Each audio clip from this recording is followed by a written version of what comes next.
Hey, hello, and welcome to the Null Show with Dr. Dave podcast. I'm coming live from uh, the Tucson Festival of Books here, and we're down at the University of Arizona. And right now, we're down in the mall and we're selling some books. So, one of the things that I wanted to do today was really just start sharing and giving you some insights about some of the books that we do have present. So, um, maybe just a little bit about who I am. I'm an author and I've written about 9 different books. And most of the books that I write is nonfiction and really with an emphasis talking about business and just the way we operate and function within the business environment itself.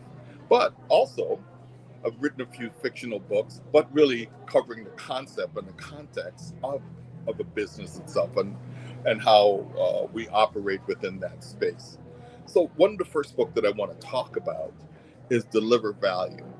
And so, when I wrote Deliver Value, the whole concept was how do we talk about value in such a way that it really talks about the happy contributing people who are really doing all the work in the company. We talk about satisfied customers as well as a thriving business. So one of the things that we did in this book is really go out and have some interviews with different industry professionals, learning about their concept of what value really means. But so for us, for me, when I talk about value, I talking about the values of measurable outcome that can be realized and shared, right? Value is a thing that's really super important for us to provide for our customers, for the people who work for our company, and as well for the companies, and as well for the organization as well. So this book, Deliver Value, is one of the books that is available on Dr. Dave Duca. You could also find this book also on Amazon, and it has the various different formats that you could think of. So you can get it as a print format, you can get it as Kindle, you can get it as an audiobook, and it also has a hardcover. So there's options for you to tap into. Um, but one of the fun things about writing this book, Deliver Value, is that I created a fictional character. And so for this fictional character, I want to introduce you to Ashanti Muendo, right? Ashanti is this fictional character that I wrote about. And in terms of how do we express and talk about different business concepts in such a way that it's easy for people to understand, it's easy for people to grasp. So one of the tricks that we've done here in terms of creating a fictional character was expressing the concepts of happy contributing people from the lens of Ashanti and her team, Ashanti Muendo and her team and her team members, that they had the ability to essentially work for a VR company, virtual reality company, as well as an artificial intelligence company, and begin to bring different context about how they are delivering value back to the organization called Avant-Garde Reality.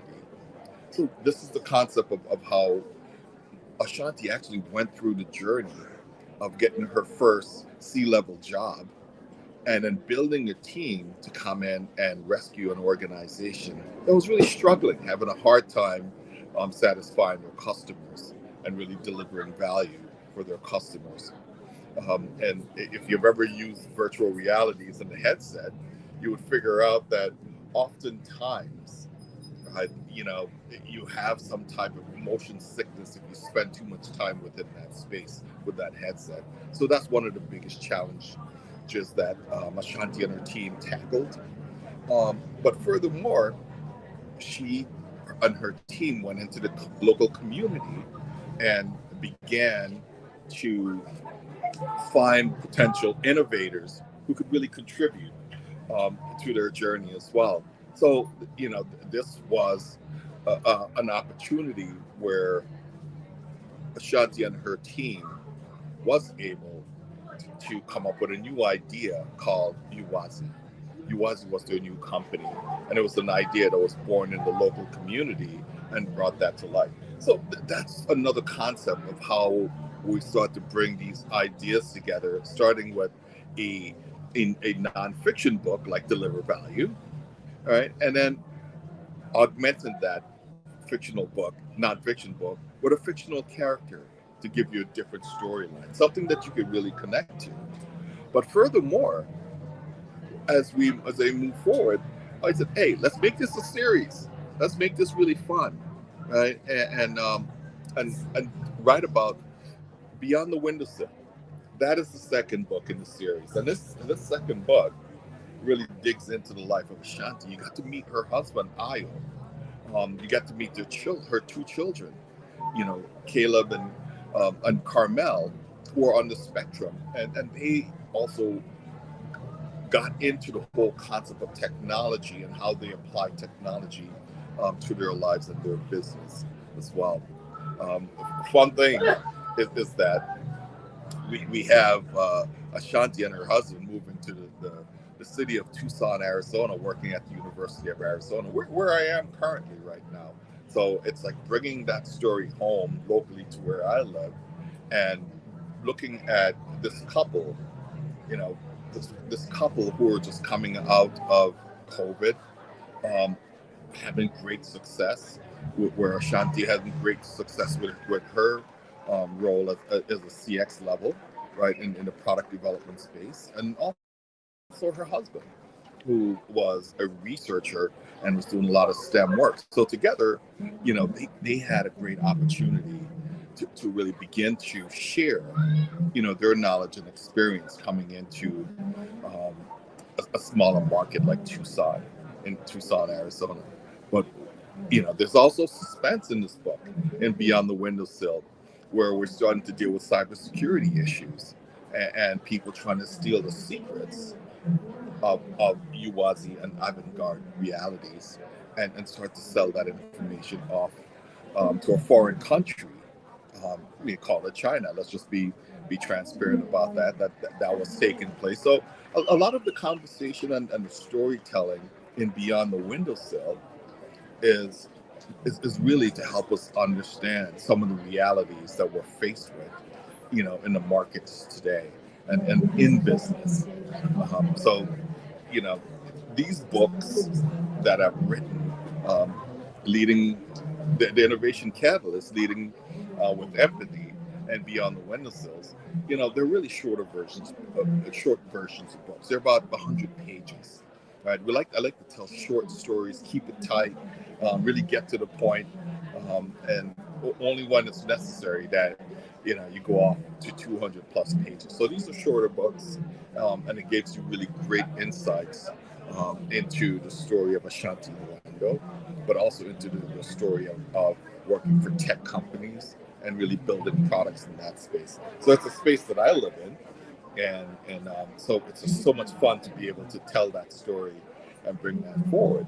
But part of the journey, right? Part of the journey is that also we start to talk about one of the other books that I like to highlight here, since we're here.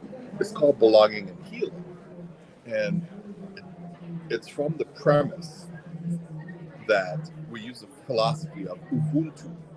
And Ubuntu really means I am because we are, right? And it's that story that we learned from Archbishop Desmond Tutu when they're working through the TRC, the Truth and Reconciliation Commission in South Africa, and the story of how he was trying to bring healing into that country after going through apartheid and some of those difficult times that people struggled with. But in this belonging and healing, it's taking that concept and that mindset and bringing it into the business world. How does that really play out? What does that really look like? This is just another way of looking at how we could use different concepts in our business space and beginning to tell like really powerful stories in our journey. So this is a great book that, if, all of these different books are available on Amazon.com. And if you're down here at the Tucson Festival of Books, come on over to the Dr. Dave Duca. We have lots of great books here. This is a great atmosphere to be in. It's fun. We have people walking up and down in the mall of at the University of Arizona campus, and this is a great learning opportunity.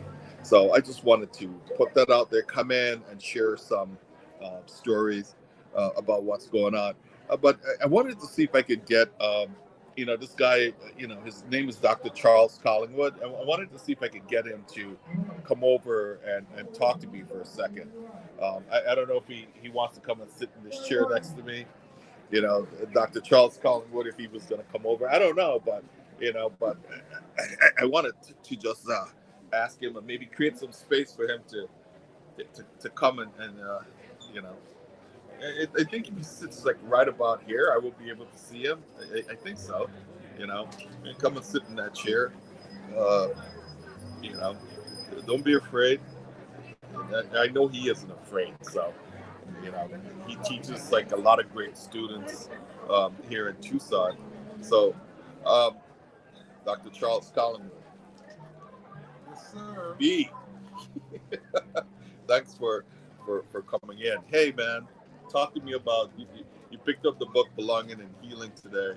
What did you get? Once you picked that book up. Well, I kind of was just looking at the back of the book, because I read a few things that was really kind of impactful. Thinking about how we look at our lives and what we can do to improve the conditions that we're in, and it all leads to this idea of fixing stuff that we have, right? So the idea of healing, I think, is important, right? Yeah. Because if we want to become a better society, a lot of us have something to work on, and you want to feel like you belong. Yes. Right? And to belong, that means you have to deal with some issues that you have and that you trying to kind of expose, right? And so otherwise you can't deal with it, right? It just happens and you bury it and you never talk about it. So I think that's what I got from the book and stuff. I think that's a good thing. Yeah, because you have created this great space of belonging, because we even ran into one of your students that we had an opportunity to share learning with, Moses, right? Yeah, that was fun. Yeah, so I think that's what when you make those kind of connections with students, especially, it's beyond what you do in the classroom, it's what happens beyond that, And I think in this case, you have this young brother who just got a fellowship to MIT. MIT, right? yes. MIT this summer and stuff, and I remember him as a student that he had a potential, but now his potential is being realized. I think that's powerful. We worked with him during the summer of 2019? 2000, yeah, or 18 or 19. 2018, right. He Yeah. was in a summer program with us. Yeah. And from that point, I knew he's that guy. Yeah. Yeah. And now he's, in fact, making great things happen. So what we do is important. Yeah. Don't forget what we do is important. Right. Greatly appreciate you, coming in and supporting the Dr. Dave Duca and us just being family. That's really cool stuff. Right? Yeah. That's. Last year was my first time, and I said I'm gonna come back, and here I am. So there you go, belonging. That's right. That's right. Belonging. Exactly. Belonging. Yeah, that's right. Great, brother. But anything else you want to share while we're like having this conversation here? Yeah, I think especially as an educator, you really have to think about much more than what we do in the classroom for students. We have to make connections that allow them to see that what they're learning is just a little piece of what they would have to accomplish to be successful So it has to be way more than just teaching mathematics or teaching physics or teaching chemistry. Really teach them about life. Yeah. What they're going to experience as they leave our classroom. So I think that's important. That's one thing I want people to understand, that it's not just teaching the content area. You're going to teach students how to survive in the world. Right. I think that's important. Really important stuff. And a lot of the same thing kind of applies when we deal in the business world as well, right? It's beyond just the topics of business, but it's the human factor, right? Another really important aspects that we need to just tap into. Yeah. Yeah. Yeah, definitely. All right, man. So we just in different spaces, right? that's it. That's it. We're dealing with people at different ages. Yeah. That's it. You know, in different, you know, what I would call different seasons of their lives, right? Yes. Yeah. But Cool, we man. have a lot to. I think we have a lot to offer based on the experience that we have. Yes. Right? I think it's important that we kind of continuously understand that we are impacting little people who's going to be big people, right? So Yeah. I think that's important. Yeah, for sure. Well, let me just wrap up this podcast here. You know, this is a nice segue for us to say, you know, thank you for listening to the Knowledge Show with Dr. Dave podcast. And then we have Dr. Charles Collingwood, who joined us here today. And at the Tucson Festival of Books, over at the Dr. Dave Duca. Duca means shop, by the way. It's a Swahili word for shop. And just to give you a little bit more about that, it is that this is a common practice that you find in many countries, you know, not just in Africa. We grew up in the Caribbean, and you would have a little store outside of your home, right outside, you know, maybe on the porch or in the backyard, right? So that's what a duca is, and so we're bringing that whole concept of a duca to the Festival of Books as well. So, you know, thank you for tuning in, and you know, look forward for us. We'll be coming back this afternoon. We're going to be looking at Ubuntu Living, which is a card game that we created, and so we'll having some conversations around that. So with that, you know, thank you for listening, and we will talk to you soon.